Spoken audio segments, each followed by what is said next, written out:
ನಮಸ್ಕಾರ ವೀಕ್ಷಕರೇ, ಏನೋಪಯ್ಯ deem to B university ಅರ್ಪಿಸುವ ಎನ್ ಆರೋಗ್ಯ ಕಾರ್ಯಕ್ರಮಕ್ಕೆ ಸ್ವಾಗತ. ನಾನು ಅಶ್ವಿನಿ. ವೀಕ್ಷಕರೇ, ಇವತ್ತು ಮೂತ್ರಪಿಂಡಕ್ಕೆ ಸಂಬಂಧಿಸಿದಂತಹ ರೋಗಗಳಿಗೆ ಸಂಬಂಧಿಸಿದಂತೆ ಮಾತಾಡಲಿಕ್ಕೆ ನಮ್ಮ ಜೊತೆ ಕಾಲೇಜಿನ ನೆಫ್ರಾಲಜಿ ಮತ್ತು ರೀನಲ್ ಟ್ರಾನ್ಸ್ಪ್ಲಾಂಟ್ನ HOD ಆಗಿರುವಂತಹ ಡಾಕ್ಟರ್ ಸಂತೋಷ್ ಪೈ ಅವರು ನಮ್ಮ ಜೊತೆ ಇದ್ದಾರೆ. ಸರ್, ಕಾರ್ಯಕ್ರಮಕ್ಕೆ ಸ್ವಾಗತ. ಸರ್, ಮೊದಲನೇದಾಗಿ ಇವು ಮೂತ್ರಪಿಂಡದ ಕಾರ್ಯಗಳು ಏನು? ಸಾಮಾನ್ಯವಾಗಿ ಮನುಷ್ಯರಲ್ಲಿ 2 ಮೂತ್ರಪಿಂಡಗಳು ಇರ್ತವೆ.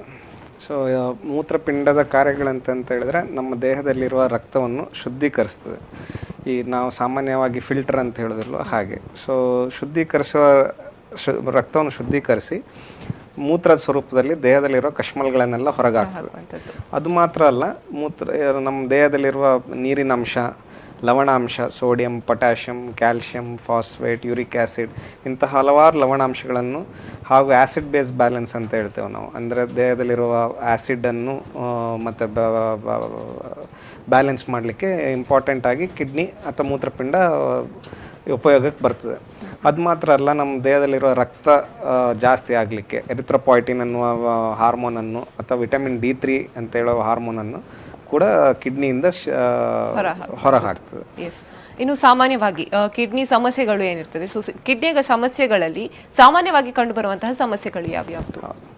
ಕಿಡ್ನಿ ಸಮಸ್ಯೆಗಳಲ್ಲಿ ಸಾಮಾನ್ಯವಾಗಿ ನಾವು ನೋಡಿದ್ರೆ 2 ವಿಧವಾಗಿ ನಾವು ವಿಂಗಡಿಸ್ತೇವೆ.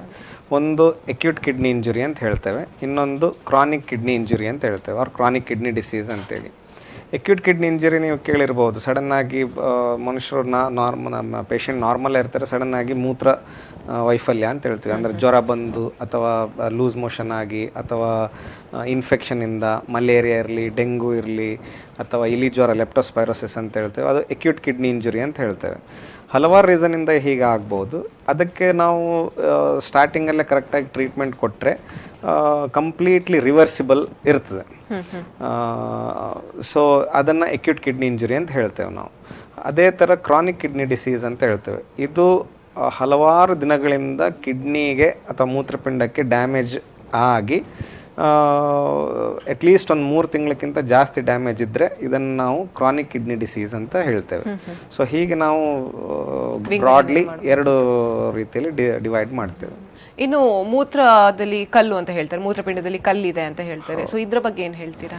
ಮೂತ್ರಪಿಂಡದಲ್ಲಿ ಕಲ್ಲು ಅಂತ ಹೇಳಿದ್ರೆ ಅದನ್ನು 2 ರೀತಿಯಲ್ಲಿ ಕೂಡ ಪ್ರೆಸೆಂಟ್ ಮಾಡ್ಬೋದು. ಒಂದು, ಮೂತ್ರಪಿಂಡದಲ್ಲಿ ಮಾತ್ರ ಕಲ್ಲಿದ್ರೆ ಯೂಶಲಿ ನಮಗೇನು ತೊಂದರೆ ಬರೋದಿಲ್ಲ. ಬಟ್ ಅದು ಮೂತ್ರಪಿಂಡದಿಂದ ಕೆಳಗೆ ಬರಬೇಕಾದ್ರೆ ಮಾತ್ರ ನೋವು, ವಾಂತಿ ಅಥವಾ ಇನ್ಫೆಕ್ಷನ್ ಅಥವಾ ಮೂತ್ರಪಿಂಡ ಸರಿಯಾಗಿ ಕೆಲಸ ಮಾಡೋದ ಹಾಗೆ ಇರೋದು ಹೀಗಾಗ್ತದೆ. ಇದು ಅಕ್ಯೂಟ್ ಸಡನ್ನಾಗಿ ಪ್ರೆಸೆಂಟ್ ಮಾಡಿದ್ರೂ ಮಾಡ್ಬೋದು, ಅಥವಾ ಕೆಲವರಿಗೆ ದುರಾದೃಷ್ಟವಾಗಿ ತುಂಬ ದಿನಗಳಿಂದ ಮೂತ್ರಪಿಂಡದಲ್ಲಿ ಅಥವಾ ಕೆಳಗೆ ಬ್ಲಾಕ್ ಆಗಿ ಕ್ರಾನಿಕ್ ಕಿಡ್ನಿ ಡಿಸೀಸ್ ಥರನೂ ಪ್ರೆಸೆಂಟ್ ಮಾಡ್ತಾರೆ. ಸೊ ಇದನ್ನು ಅಬ್ಸ್ಟ್ರಕ್ಟಿವ್ ಕಿಡ್ನಿ ಡಿಸೀಸ್ ಅಂತ ಹೇಳ್ತೇವೆ ನಾವು. ಎಸ್.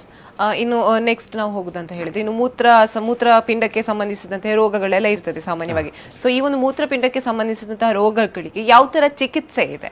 ಹೌದು, ಈಗ ಮೂತ್ರ ಪಿಂಡದ ರೋಗ ನಾವು ಹೇಳಬೇಕಾದ್ರೆ ಮೇನ್ಲಿ ನಾವು ಕ್ರಾನಿಕ್ ಕಿಡ್ನಿ ಡಿಸೀಸಲ್ಲಿ ಕಾನ್ಸಂಟ್ರೇಟ್ ಮಾಡಿದ್ರೆ ಹಲವಾರು ರೀಸನ್ಗಳಿರ್ತವೆ ಯಾವುದರಿಂದ ಹೀಗೆ ಮೂತ್ರಪಿಂಡದ ಕಾಯಿಲೆಗಳು ಬರ್ತವೆ ಅಂತೇಳಿ. Most commonly diabetes, blood pressure, ಮೂತ್ರದಲ್ಲಿ ಕಲ್ಲುಗಳು ನೀವು ಹೇಳಿದಾಗೆ, ಅದಾದ ನಂತರ ಕ್ರಾನಿಕ್ ಗ್ಲಾಮ್ಯುಲೋನೆಫ್ರೈಟಿಸ್ ಅಂತ ಹೇಳ್ತೇವೆ, ಕ್ರಾನಿಕ್ ಪೈಲೋನೆಫ್ರೈಟಿಸ್ ಅಂತ ಹೇಳ್ತೇವೆ, ಇನ್ಫೆಕ್ಷನ್, ಮೂತ್ರದಲ್ಲಿ ಇನ್ಫೆಕ್ಷನ್ಗಳು, ಹೀಗೆ ಹಲವಾರು ರೀತಿಯಿಂದ ಮೂತ್ರಪಿಂಡ ಮೆಲ್ಲನೆ ಫೇಲ್ ಆಗ್ತಾ ಬರ್ತದೆ. ಇನಿಷಿಯಲ್ ಸ್ಟೇಜಲ್ಲಿ ನಮಗೆ ಗೊತ್ತಾದರೆ, ಕ್ರಾನಿಕ್ ಕಿಡ್ನಿ ಡಿಸೀಸಲ್ಲಿ ಗೊತ್ತಾದರೆ, ನಾವು ಇಂಥವು ಶುಗರ್ ಕಂಟ್ರೋಲಲ್ಲಿಡೋದು ಅಥವಾ ಅದಕ್ಕೆ ಬೇಕಾದಂತಹ ಮದ್ದನ್ನು ಕೊಡೋದು, BP ಕಂಟ್ರೋಲ್ ಇಡೋದು, ಡಯಟಲ್ಲಿ ಕಂಟ್ರೋಲ್ ಮಾಡೋದು, ಹೀಗೆ ಹಲವಾರು ಸ್ಟೆಪ್ಗಳನ್ನು ನಾವು ಪೇಷಂಟ್ಗಳಿಗೆ ಹೇಳ್ತೇವೆ. ಅದೇ ಈಗ ನಾವು ಲೇಟ್ ಸ್ಟೇಜಲ್ಲಿ ಬಂದರೆ ಅಥವಾ ತುಂಬ ದಿನ ಆದ ನಂತರ ಬಂದರೆ ಕ್ರಾನಿಕ್ ಕಿಡ್ನಿ ಡಿಸೀಸಲ್ಲಿ ನಾವು 3 ವಿಧವಾದ ಟ್ರೀಟ್ಮೆಂಟನ್ನು ಕೊಡ್ತೇವೆ. ಒಂದು ಹಿಮೋಡಯಾಲಿಸಿಸ್ ಅಂತ ಹೇಳ್ತೇವೆ, ಅಥವಾ ಎರಡನೇದಾಗಿ ಪೆರಿಟೋನಿಯಲ್ ಡಯಾಲಿಸಿಸ್ ಅಂತ ಹೇಳ್ತೇವೆ, ಮೂರನೇದಾಗಿ ರೀನಲ್ ಟ್ರಾನ್ಸ್ಪ್ಲಾಂಟ್ ಅಂತ ಹೇಳ್ತೇವೆ.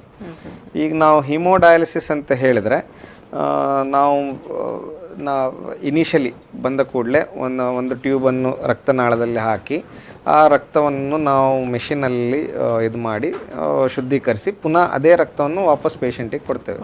ಇದು ಹಿಮೋಡಯಾಲಿಸಿಸ್ ಅಂತ ಹೇಳ್ತೇವೆ. ಇದು ವಾರಕ್ಕೆ ಅಟ್ಲೀಸ್ಟ್ 2-3 ಸತಿ ಮಾಡಬೇಕಾಗ್ತದೆ. ಒಂದಿನ ಬಿಟ್ಟು ಒಂದಿನ, ಆಲ್ಟರ್ನೇಟ್ ಡೇಸ್. ಒಂದು ಸಲ ಅಟ್ಲೀಸ್ಟ್ 4-5 ಗಂಟೆವರೆಗೆ ಈ ಥೆರಪಿ ಇರ್ತದೆ. ಇದನ್ನು ಪೇಷಂಟ್ ಹಾಸ್ಪಿಟ್ಲಿಗೆ ಬಂದು ಮಾಡಿಸಂತಹ ಟ್ರೀಟ್ಮೆಂಟು. ಕೆಲವರಿಗೆ ದಿನ ಆಲ್ಟರ್ನೇಟ್ ಡೇ ಹಾಸ್ಪಿಟ್ಲಿಗೆ ಬರ್ಲಿಕ್ಕೆ ಆಗೋದಿಲ್ಲ, ಅಂಥವ್ರಿಗೆ ನಾವು ಪೆರಿಟೋನಿಯಲ್ ಡಯಾಲಿಸಿಸ್ ಅಂತ ಹೇಳ್ತೇವೆ. ಹಾಗಂತ ಹೇಳಿದ್ರೆ ಒಂದು ಟ್ಯೂಬನ್ನು ಹೊಟ್ಟೆಯೊಳಗೆ ಹಾಕಿ ಹೊಟ್ಟೆಯೇ ಡಯಾಲೈಸರ್ ಥರ ಫಂಕ್ಷನ್ ಮಾಡ್ತದೆ. ಅದಕ್ಕೆ ಸ್ಪೆಸಿಫಿಕ್ ಫ್ಲೂಯಿಡ್ಸ್ ಅಥವಾ ನೀರು ಇರ್ತದೆ. ಅದನ್ನು ಪೇಷಂಟ್ ತೊಗೊಂಡು ಅವರೇ ದಿನಕ್ಕೆ 3 ಸಲ ಒಂದು ಅರ್ಧ ಗಂಟೆ ಕ್ಲೀನಾಗಿ ಮಾಡಿದರೆ ಅವರೇ ಡಯಾಲಿಸಿಸ್ ಮಾಡಿಸ್ಕೊಳ್ಬೋದು. ಸೊ ಇದನ್ನು ಪೆರಿಟೋನಿಯಲ್ ಡಯಾಲಿಸಿಸ್ ಅಂತ ಹೇಳ್ತೇವೆ. ಎಸ್, ಇನ್ನೊಂದು ನೀವು ಹೇಳಿದ್ರಿ ರೀನಲ್ ಟ್ರಾನ್ಸ್ಪ್ಲಾಂಟ್ ಅಂತ ಹೇಳಿ. ರೀನಲ್ ಟ್ರಾನ್ಸ್ಪ್ಲಾಂಟ್ ಅಂತ ಹೇಳಿದ್ರೆ ಯೂಶಲಿ ಟ್ರಾನ್ಸ್ಪ್ಲಾಂಟ್ ಅಂತ ಹೇಳಿದ್ರೆ ಒಂದು ವರ್ಗಾವಣೆ ಮಾಡುವಂಥದ್ದು. ಸೊ ಈ ರೀನಲ್ ಟ್ರಾನ್ಸ್ಪ್ಲಾಂಟ್ ಬಗ್ಗೆ ಅನ್ಫಾರ್ಚುನೇಟ್ಲಿ ನಮ್ಮ ದೇಶದಲ್ಲಿ ಅಷ್ಟೊಂದು ಅವೇರ್ನೆಸ್ ಇಲ್ಲ. ಈಗ ನಾವು ಪ್ರಪಂಚದಲ್ಲೇ ನೋಡಿದ್ರೆ ಅಥವಾ ಇಂಡಿಯಾದಲ್ಲೇ ನೋಡಿದ್ರೆ ಪ್ರತಿ ವರ್ಷ 5 ಲಕ್ಷದಿಂದ 10 ಲಕ್ಷ ಜನರು ಕಿಡ್ನಿ ವೈಫಲ್ಯದಿಂದ ಬಳಲ್ತಾ ಇದ್ರು ಹೊಸದಾಗಿ. ಸೊ ಬಟ್ ರೀನಲ್ ಟ್ರಾನ್ಸ್ಪ್ಲಾಂಟ್ ಇಡೀ ದೇಶದಲ್ಲಿ ನಾವು ನೋಡಿದ್ರೆ ಒಂದು 4,000-5 ಸಾವಿರ ಜನರಿಗೆ ಮಾತ್ರ ಆಗ್ತದೆ. ಈಗ ನಮ್ಮ ಕಿಡ್ನಿ ವೈಫಲ್ಯ, ಕಂಪ್ಲೀಟ್ ವೈಫಲ್ಯ ಆದ ನಂತರ ಚಿಕಿತ್ಸೆ 3 ವಿಧದ್ದು ಅಂತ ಹೇಳಿದೆ. ಹಿಮೋಡಯಾಲಿಸಿಸ್, ಪೆರಿಟೋನಿಯಲ್ ಡಯಾಲಿಸಿಸ್ ಮತ್ತು ರೀನಲ್ ಟ್ರಾನ್ಸ್ಪ್ಲಾಂಟ್ ಅಂತೇಳಿ. ಈ 3 ವಿಧದಲ್ಲಿ ಕೂಡ ಅತ್ಯುತ್ತಮವಾಗಿದ್ದದ್ದು ರೀನಲ್ ಟ್ರಾನ್ಸ್ಪ್ಲಾಂಟ್ ಅಥವಾ ಕಿಡ್ನಿ ಕಸಿ ಅಂತ ಹೇಳ್ತೇವೆ. ಈ ಕಿಡ್ನಿ ಕಸಿ ಹೇಗೆ ನಡೀತದೆ ಅಂತೇಳಿ, ಕಿಡ್ನಿ ಕಸಿ ಅಂತ ಹೇಳಿದ್ರೆ ಈಗ 2 ರೀತಿ ಇದೆ. ಒಂದು ಜೀವಂತ ಇರುವ ಮನುಷ್ಯ ಇನ್ನೊಬ್ರಿಗೆ ಕೊಡುವಂಥದ್ದು. 2ನೇದ್ದು ಕೆಡವರ್ ಅಥವಾ ಡಿಸೀಸ್ಡ್ ಆರ್ಗನ್ ಡೊನೇಷನ್, ಅಂದರೆ ನಾವು ಸತ್ತ ನಂತರ ಬೇರೆಯವರಿಗೆ ಕೊಡೋದು. ಮೇನ್ಲಿ ಕಾಮನ್ ಆಗಿ ಇಂಡಿಯಾದಲ್ಲಿ ಲೈವ್ ಟ್ರಾನ್ಸ್ಪ್ಲಾಂಟ್ ಅಥವಾ ಜೀವಂತ ಇರಬೇಕಾದ್ರೇ ಕೊಡುವಂಥದ್ದು ಇರುತ್ತದೆ. ಗೌರ್ಮೆಂಟ್ ಈಗ ಬಹಳ ಸ್ಟ್ರಿಕ್ಟ್ ರೂಲ್ಸ್ ಅನ್ನು ತಂದಿದೆ. ಅಂದರೆ ಮೊದಲಿನ ಥರ ಕಿಡ್ನಿ ಯಾರ್ಯಾರು ಮಾರಾಟ ಮಾಡೋದು ಅದೆಲ್ಲ ನಿಷೇಧವಾಗಿದೆ. ಹಾಗೂ ಅದು ಕಾನೂನಾಗಿ ಅಪರಾಧ ಅಂತ ಅನಿಸ್ಕೊಳ್ತದೆ. ಹಾಗೆ ಲೈವ್ ರಿಲೇಟೆಡ್ ಅಂತ ಹೇಳ್ತೇವೆ. ಅಂದರೆ ನಮ್ಮ ಕುಟುಂಬದವರೇ, ಅಂದರೆ ಅಜ್ಜ ಅಜ್ಜಿ, ತಂದೆ ತಾಯಿ, ಅಣ್ಣ ತಮ್ಮಂದಿರು, ಅಕ್ಕ ತಂಗಿಯಂದಿರು, ಹೆಂಡತಿ, ಗಂಡ, ಮಕ್ಕಳು ಅಥವಾ ಮೊಮ್ಮಕ್ಕಳು, ಇವ್ರು ಮಾತ್ರ ಫ್ಯಾಮಿಲಿ ಅಂತ ಅನ್ಸ್ಕೊಳ್ತಾರೆ. ಇವರಲ್ಲೇ ನಾವು ಕೊಡೋದಾದ್ರೆ ರೂಲ್ಸ್ ಬಹಳ ಸಿಂಪಲ್ ಆಗಿದೆ. ನಾವು ಕೊಡುವ ವ್ಯಕ್ತಿ ರಕ್ತ ಪರೀಕ್ಷೆ, ಹಲವಾರು ಟೆಸ್ಟ್ಗಳನ್ನ ಮಾಡ್ತೇವೆ. ಪ್ರಾಮುಖ್ಯವಾಗಿ ಕಿಡ್ನಿ ಕಸಿಯಲ್ಲಿ ಕೊಟ್ಟವರಿಗೆ ಏನು ತೊಂದರೆ ಆಗಬಾರ್ದು. The success of transplant lies in ಕೊಟ್ಟವ್ರು, ಡೋನರ್ ಅಂತ ಹೇಳ್ತೇವೆ ನಾವು, ಮನೆಗೆ ಸಾಬೀತಾಗಿ ಹೋಗೋದು. ಯಾವುದೇ ಮದ್ದಿಲ್ಲದೆ, ಏನು ಪ್ರಾಬ್ಲಮ್ ಇಲ್ಲದೆ ಅವರ ಕೆಲಸಕ್ಕೆ ವಾಪಸ್ ಹೋಗೋದು. ಯಾಕಂದ್ರೆ ಅವರು ಬೇರೆಯವರ ಖುಷಿಗೋಸ್ಕರ ಕೊಡುವಂಥ ದಾನ ಅದು. ಸೊ ಅವ್ರನ್ನ ಕರೆಕ್ಟಾಗಿ ಟೆಸ್ಟ್ ಮಾಡಿ ಇಬ್ಬರದು ಕಿಡ್ನಿ ಸರಿಯಾಗಿ ಮ್ಯಾಚ್ ಆಗ್ತದೆ ಅಂತ ನಮ್ಗೆ ಅನಿಸಿದ್ರೆ ಆಪರೇಷನ್ ಮಾಡಿ ಅವರ ಕಿಡ್ನಿಯನ್ನು ತೆಗೆದು ನಾವು ವೈಫಲ್ಯ ಇದ್ದವರಿಗೆ ಹಾಕ್ತೇವೆ. ಎಸ್, ಇದ್ರ ಬಗ್ಗೆ ಇನ್ನಷ್ಟು ಮಾಹಿತಿಯನ್ನು ಪಡ್ಕೊಳ್ಳೋಣ. ಆದರೆ ಅದಕ್ಕೂ ಮುಂಚೆ ಎನ್ ಆರೋಗ್ಯದಲ್ಲಿ ಒಂದು ಪುಟ ವಿರಾಮ.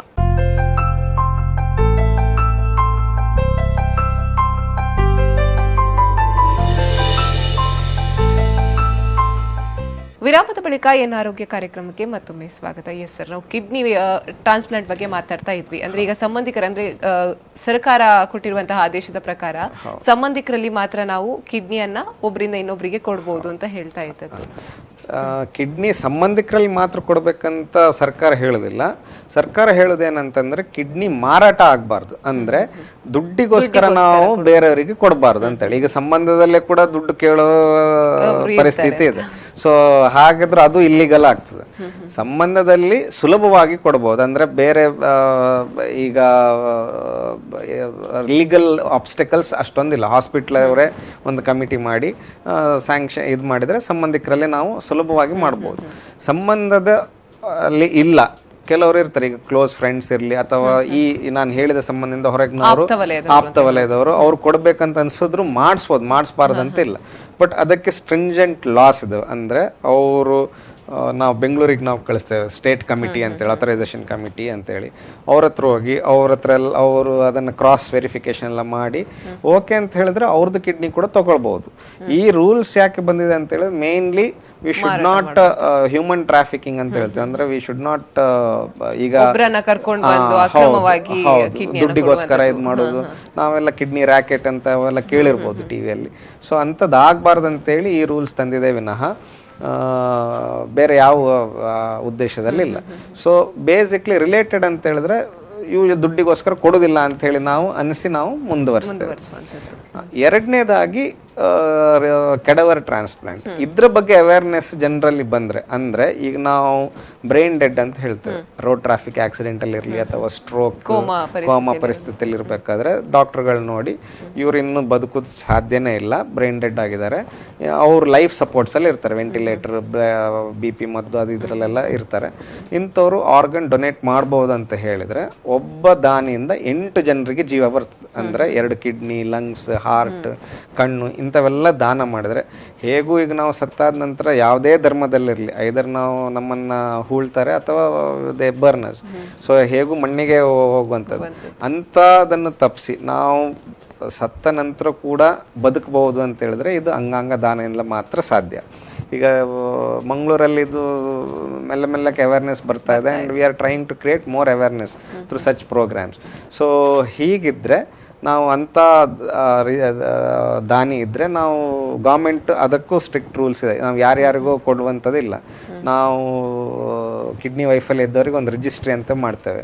ವೇಟಿಂಗ್ ಲಿಸ್ಟಲ್ಲಿ ಇದ್ದವರಲ್ಲಿ ಅವರಲ್ಲಿ ಯಾರು ಸೂಕ್ತವಾಗಿರ್ತಾರೆ, ಬ್ಲಡ್ ಗ್ರೂಪ್ ಯಾರಿಗೆ ಮ್ಯಾಚ್ ಆಗ್ತದೆ ಅಂಥವ್ರಿಗೆ ಕರೆದು ನಾವು organ donation means kidney transplant ಕಸಿಯನ್ನು ಮಾಡ್ತೇವೆ.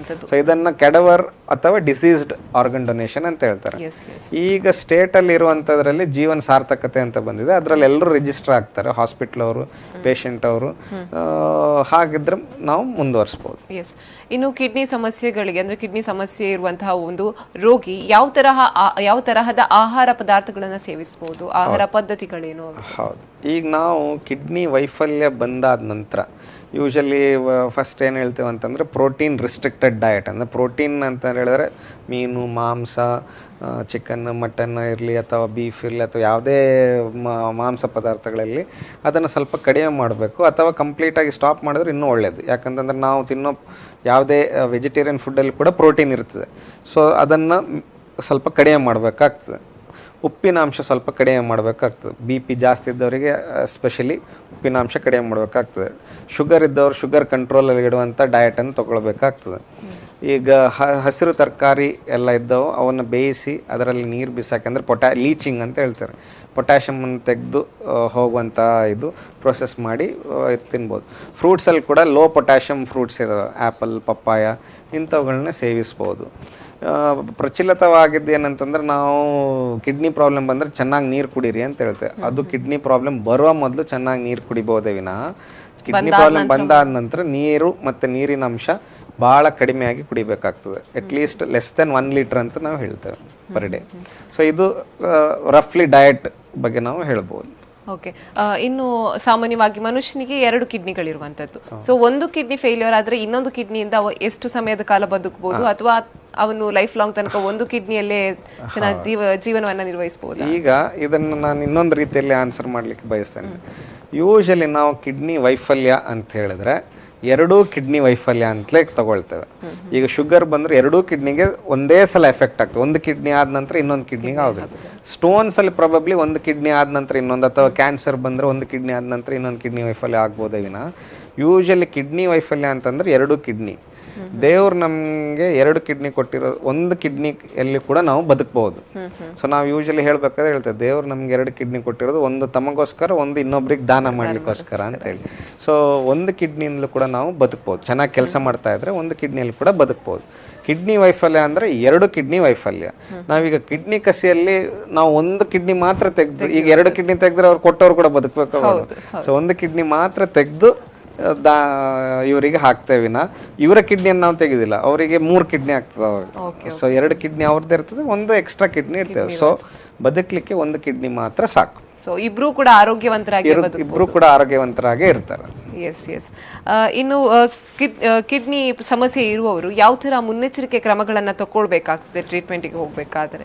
ಸೊ ಈಗ ನಾವು ನಿಮ್ಗೆ ಹೇಳಿದಾಗೆ chronic kidney disease or end stage renal failure ಅಂತ ಹೇಳ್ತೇವೆ ನಾವು. ಮೇನ್ಲಿ ಈಗ ಇಂಡಿಯಾ ದೇಶದಲ್ಲಿ main reason is type 2 diabetes ಅಥವಾ ಡಯಾಬಿಟಿಸ್, ಮಧುಮೇಹ. ಎರಡನೇದಾಗಿ BP, ಗ್ಲೋಮುಲರ್ ನೆಫ್ರೈಟಿಸ್, ಹೀಗೆ ವಿಧವಾದ ರೋಗಗಳಿದ್ದಾವೆ. ಮೇನ್ ಪ್ರಿಕಾಷನ್ಸ್ ಅಂತ ಹೇಳಿದ್ರೆ ನಾವು first habits we should live. Smoking ಇರಲಿ, ಆಲ್ಕೋಹಾಲ್ ಇರಲಿ, ಅಥವಾ ಗುಟ್ಕಾ, ತಂಬಾಕುವಿನ ಪದಾರ್ಥಗಳು, ಇವೆಲ್ಲ ಫಸ್ಟ್ ಬಿಡಬೇಕು. ಎರಡನೇದಾಗಿ ಕಿಡ್ನಿ ವೈಫಲ್ಯ ಬರುವ ಮೊದಲು ಚೆನ್ನಾಗಿ ವ್ಯಾಯಾಮ, ಇತಿಮಿತಿಯಾದ ಆಹಾರ, ಅದಾದ ನಂತರ ಚೆನ್ನಾಗಿ ನೀರು ಕುಡಿಯೋದು, ಅಥವಾ fruits also. For example renal stones ಎಲ್ಲ ಬರೋದಾಗೆ ಸಿಟ್ರಸ್ ಫ್ರೂಟ್ಸ್ ಅಂತ ಹೇಳ್ತೇವೆ, ಅಂಥದ್ದು ಇತಿಮಿತವಾಗಿ ತಗೊಳ್ಳೋದು.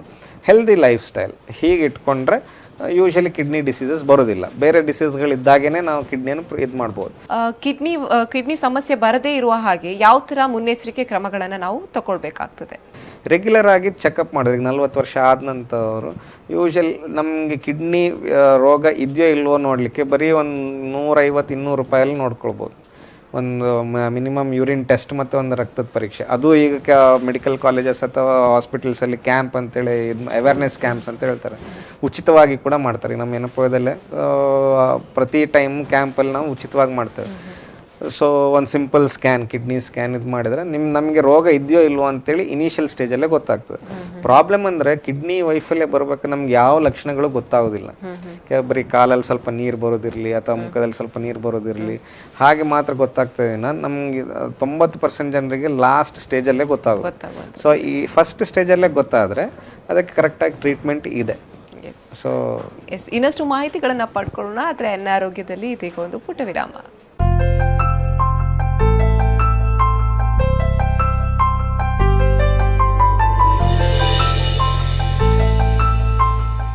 ವಿರಾಮದ ಬಳಿಕ ಅನಾರೋಗ್ಯಕ್ಕೆ ಮತ್ತೊಮ್ಮೆ ಸ್ವಾಗತ. ನಾವು ಕಿಡ್ನಿಯ ಬಗ್ಗೆ ಮಾತಾಡ್ತಾ ಇದ್ವಿ, ಕಿಡ್ನಿಗೆ ಸಂಬಂಧಪಟ್ಟಂತಹ ರೋಗಗಳ ಬಗ್ಗೆ.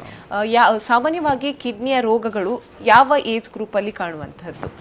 ಈಗ ನಾವು ಕಿಡ್ನಿ ಯಾವ ಏಜ್ ಗ್ರೂಪಲ್ಲಿ ಕಾಣ್ತದೆ ಅಂತ ಹೇಳಿದ್ರೆ, ಹುಟ್ಟಿದ ಮಗು ಅಥವಾ ಹುಟ್ಟಕ್ಕಿಂತ ಮೊದಲೇ ನಮ್ಮ ಗರ್ಭಕೋಶದಲ್ಲೇ ಇರಬೇಕಾದ್ರೆ ಅವಾಗಿಂದ ಹಿಡಿದು ಸಾಯೋವರೆಗೂ ಯಾವ ಏಜ್ ಗ್ರೂಪಲ್ಲಿ ಕೂಡ ಕಿಡ್ನಿ ವೈಫಲ್ಯ ಅಥವಾ ಕಿಡ್ನಿ ಡಿಸೀಸಸ್ ಅನ್ನು ನೋಡ್ಬೋದು.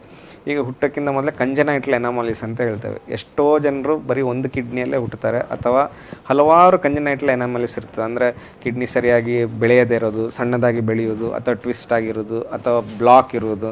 ಸೊ ಕೆಲವರಿಗೆ ನಾವು ಈಗ ಗರ್ಭದಲ್ಲಿರಬೇಕಾದ್ರೆ ಸ್ಕ್ಯಾನ್ ಮಾಡಬೇಕಾದ್ರೆ ಗೊತ್ತಾಗ್ತದೆ. ಅದಕ್ಕೆ ಕರೆಕ್ಟಾಗಿ ಟ್ರೀಟ್ಮೆಂಟ್, ಹುಟ್ಟಿದ ಕೂಡಲೇ ಟ್ರೀಟ್ಮೆಂಟ್ ಅಥವಾ ಹುಟ್ಟಿದಕ್ಕಿಂತ ಮೊದಲೇ ಟ್ರೀಟ್ಮೆಂಟ್ಗಳು ಕೂಡ ಈಗ ಬರ್ತಾ ಇದೆ. ಸೊ ಗರ್ಭದಲ್ಲಿರಬೇಕಾದ್ರೆ ವಂಶ ಪಾರಂಪರ್ಯವಾಗಿ ಬರುವಂಥ diseases, ADP, autosomal dominant polycystic kidney disease ಅಂತ ಹೇಳ್ತೇವೆ. ಪಾಪ ಅದು ಅವರಿಗೆ ಈಗ ನಾವು ಪ್ರಾಪರ್ಟಿ ತಂದೆಯಿಂದ ಮಗನಿಗೆ ಬಂದ ಹಾಗೆ ಪಾಪ ವಂಶ ಪಾರಂಪರ್ಯವಾಗಿ ಬರುವಂಥ ಕಾಯಿಲೆಗಳು ಕಿಡ್ನಿ ಇದರಲ್ಲಿ ಇದೆ. ಸೊ ಹಾಗೆ ನೆಕ್ಸ್ಟ್ ಬರ್ತಾ ಕ್ರಾನಿಕ್ ಗ್ಲೋಮುಲರ್ ಡಿಸೀಸ್, ಅದಕ್ಕೆ ಸ್ವಲ್ಪ ಯಾವ ಏಜ್ ಗ್ರೂಪಲ್ಲಿ ಬರ್ಬೋದು, younger age to elder age. ಮೂತ್ರದಲ್ಲಿ ಇನ್ಫೆಕ್ಷನ್ಸ್ ಇರಲಿ, ಈ ಯೂಶಲಿ ಹೆಣ್ಮಕ್ಳಲ್ಲಿ ಜಾಸ್ತಿ ಕಾಣಿಸ್ತೇವೆ. ರಿಪ್ರೊಡಕ್ಟಿವ್ ಏಜ್ ಗ್ರೂಪ್ ಅಂತ ಹೇಳ್ತೇವೆ, ಅಂದರೆ 15ರಿಂದ 40 ವಯಸ್ಸಿನವರೆಗೆ. ಅದಾದ ನಂತರ ಯಂಗರ್ ಏಜ್ ಗ್ರೂಪಲ್ಲಿ ನಾವು ರಿಫ್ಲೆಕ್ಸ್ ಡಿಸೀಸಸ್ ಅಂತ ಹೇಳ್ತೇವೆ. ಸೊ ಯಂಗರ್ ಏಜಿಂದ ಹಿಡಿದು ಓಲ್ಡರ್ ಏಜಲ್ಲಿ ಬಂದರೆ ನಾವು ಕಿಡ್ನಿಯಲ್ಲಿ ಕ್ಯಾನ್ಸರ್ಗಳಿರಲಿ, ಅಥವಾ ನಮ್ಮ ಕ್ರಾನಿಕ್ ಗ್ಲೋಮುಲರ್ ನೆಫ್ರೈಟಿಸ್ ಇರಲಿ, ಅಥವಾ ನಮ್ಮ ಡಯಾಬಿಟಿಸ್, BP, ಇದರಿಂದ ಜಾಸ್ತಿ ಅಡಲ್ಟ್ ಅಥವಾ ದೊಡ್ಡವರಲ್ಲಿ ನೋಡ್ತೇವೆ. ಸಣ್ಣ ಮಕ್ಕಳಲ್ಲೂ ಕೂಡ ನಾವು ಈ ಡಿಸೀಸ್ ನೋಡ್ತೇವೆ, ಪ್ರೋಟೀನ್ ಜಾಸ್ತಿ ಹೋಗೋದು ಮೂತ್ರದಿಂದ. ಸೊ ಇಂಥವೆಲ್ಲ ಇದು ನೋಡಿದರೆ ಯಾವ ಏಜ್ ಗ್ರೂಪ್ ಕೂಡ ಈ ಕಿಡ್ನಿ ಡಿಸೀಸಿಂದ ಏನು ಹೇಳ್ತೀರಾ ತಪ್ಪಿಸ್ಕೊಳ್ಳಿಕ್ಕೆ ಆಗೋದಿಲ್ಲ ಅಂತ ಹೇಳ್ಬೋದು. ಇನ್ನು ಕಿಡ್ನಿ ಫೇಲಿಯರ್ನ ಲಕ್ಷಣಗಳು ಯಾವ ಥರ ಇದೆ? ಹೌದು ನೋಡಿ, ಕಿಡ್ನಿ ಫೇಲಿಯರ್ ನಾವು ಪ್ರತಿಯೊಂದು ರೀಸನಲ್ಲಿ ಒಂದೊಂದು ಥರ ಇದು ಮಾಡ್ಬೋದು. ಇದೇ ಕಿಡ್ನಿಯ ಲಕ್ಷಣ ಅಂತ ಹೇಳೋದು ನಮ್ಗೆ ಭಾಳ ಕಷ್ಟ.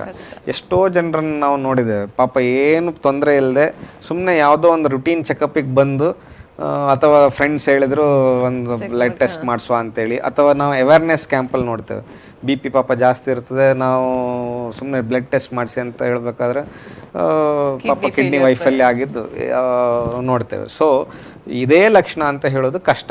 ಆದರೂ ಕೂಡ ಲಕ್ಷಣ ಅಂತ ಕೇಳಿದ ಕೂಡಲೇ ನಾವು ಕಾಲಲ್ಲಿ ಸ್ವಲ್ಪ ನೀರು ಬರೋದಿಲ್ಲ, ಕಾಲು ದಪ್ಪ ಆಗೋದು, ಅಥವಾ ಮುಖ ಬೆಳಿಗ್ಗೆ ಎದ್ದ ಕೂಡಲೇ ಮುಖ ದಪ್ಪ ಆಗೋದು, ಅಥವಾ ಸ್ವಲ್ಪ ಹೊಟ್ಟೆ ಉಬ್ಬರಿಸ್ತಾ ಇರೋದು, ಊಟ ಮಾಡ್ಲಿಕ್ಕೆ ಆಗದೇ ಇರೋದು, ಊಟ ನೋಡಿದ ಕೂಡಲೇ ವಾಂತಿ, ಅಥವಾ ಬೆಳಿಗ್ಗೆ ಎದ್ದ ಕೂಡಲೇ ಹಲ್ಲು ಉಜ್ಜಬೇಕಾದ್ರೆ ವಾಂತಿ ಬಂದಾಗ ಆಗೋದು, ಅಥವಾ ತುರಿಕೆ, ಮೈಯೆಲ್ಲ ತುರಿಕೆ, ವೀಕ್ನೆಸ್, ಜನರಲೈಸ್ಡ್ ವೀಕ್ನೆಸ್, ನಮಗೆ ಗೊತ್ತಿಲ್ಲ ಯಾಕೋ ಯಾವುದೇ ಕೆಲಸಲ್ಲೂ ನಮ್ಗೆ ಇದಾಗೋದಿಲ್ಲ, ನಡಿಬೇಕಾದ್ರೆ ಆಯಾಸ, ದಮ್ ಕಟ್ಟೋದು, ಅಥವಾ ಮೊದಲು ನಾವು ಚೆನ್ನಾಗಿ ನಡೀತಾ ಇದ್ವಿ ಈಗ ನಡಿಲಿಕ್ಕೆ ಆಗೋದಿಲ್ಲ. ಅದಾದ ನಂತರ ಸಣ್ಣ ಮಕ್ಕಳಲ್ಲಿ ಬೋನ್ ಡಿಫಾರ್ಮಿಟೀಸ್ ಕೂಡ ಬರ್ತದೆ. ಸೊ ಫಿಟ್ಸ್, ಸೀಜರ್ಸ್, ಅಪಸ್ಮಾರ ಅಂತ ಹೇಳ್ತಾರೆ, ಅದು ಬರ್ಬೋದು. ಅಥವಾ ಮೈಯೆಲ್ಲ ನೀರು ತುಂಬಿ ಜನರಲೈಸ್ಡ್ ವೀಕ್ನೆಸ್, ರಕ್ತ ಕಡಿಮೆ ಆಗೋದು.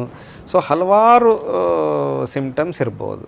So weight loss, unexplained weight loss. So ಇಂಥವೆಲ್ಲ ಕೆಲವೊಂದು ಲಕ್ಷಣಗಳು.